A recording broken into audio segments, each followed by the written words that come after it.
గద్దరన్న జయంతి వర్ధంతులను అధికారికంగా చెయ్యాలని ప్రభుత్వం నిర్ణయం తీసుకున్నది. దాన్ని శాసనం చేయడం జరిగింది. ఇదే కాదు, మొన్న సినీ ప్రముఖులందరూ కూడా నన్ను కలవడానికి వచ్చి చాలా విషయాలు ప్రస్తావిస్తూ గత ప్రభుత్వంలో నంది అవార్డులు ఉండేటివి మీరు పునరుద్ధరిస్తే బాగుంటుంది అని చెప్పి సినీ ప్రముఖులందరూ నన్ను అడుగుతూ వాళ్ళకు ఒక మాట చెప్పిన. నంది అవార్డులు కాదయా, ఖచ్చితంగా మా ప్రభుత్వం అవార్డులు ఇస్తుంది, ఆ అవార్డుల పేరు గద్దర్ అవార్డులు ఉంటాయని చెప్పి.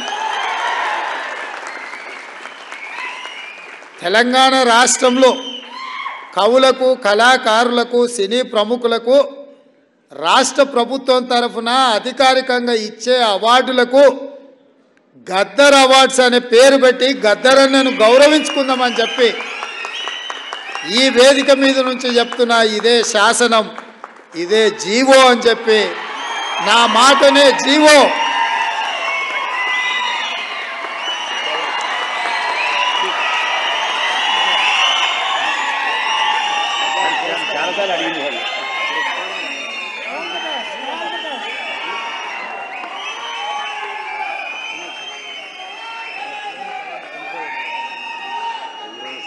ఇదన్నిటికంటే best award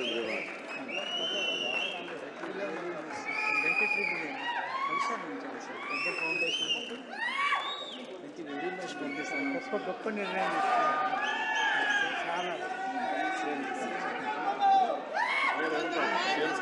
one people's heart are a good great decision.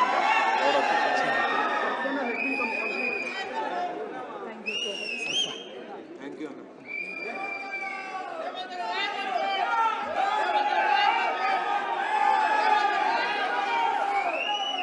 మిత్రులారా, అది కూడా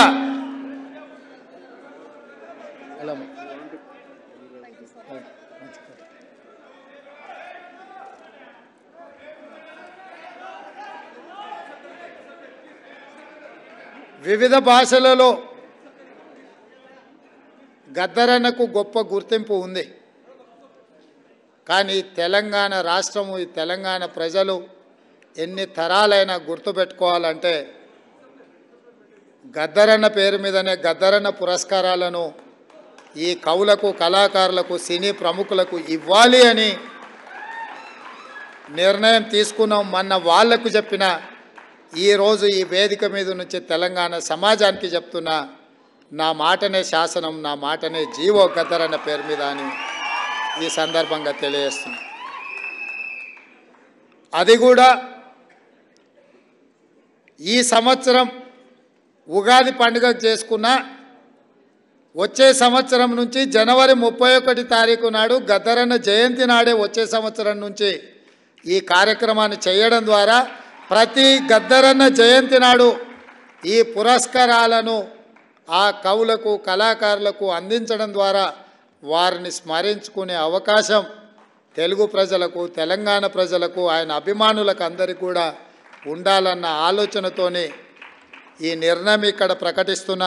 తప్పకుండా మా సహచార మంత్రులు నా నిర్ణయాన్ని ఆమోదిస్తారని, ఈ నిర్ణయానికి తప్పకుండా అండగా నిలబడతారని నేను భావిస్తున్నా.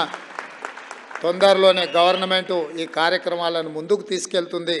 సినీ ప్రముఖులకు కూడా నా విజ్ఞప్తి, మా లిజెండ్, మా బ్రాండ్ అంబాసిడర్ గద్దరన్న పేరు మీద మీకు ఎవరికి